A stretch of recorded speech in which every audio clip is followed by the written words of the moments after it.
আগামী জাতীয় নির্বাচন নিয়ে তুমুল আলোচনা চলছে দেশ জুড়ে। এবার বেসরকারি পরামর্শক প্রতিষ্ঠান ইনোভেশন কনসাল্টিং প্রকাশ করেছে একটি বড় জরিপ। সেই জরিপেই উঠে এসেছে চমকপ্রদ ফলাফল। জরিপ অনুযায়ী বিএনপির ভোটের হার দাঁড়িয়েছে 41.03%। কাছাকাছি অবস্থানে রয়েছে জামায়াত, যাদের ভোট 30.03%।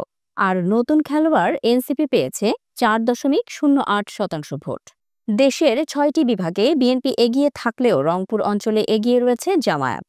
বিশেষ করে তরুণ এবং শিক্ষিত ভোটারদের মধ্যে জামায়াতের গ্রহণযোগ্যতা বাড়ছে। জরিপে দেখা গেছে গত 6 মাসে সবচেয়ে বেশি সমর্থন বেড়েছে আওয়ামী লীগের প্রায় 4.8%। অন্যদিকে বিএনপির ভোট সামান্য কমেছে আর জামায়াতেরও সমর্থন নেমেছে কিছুটা।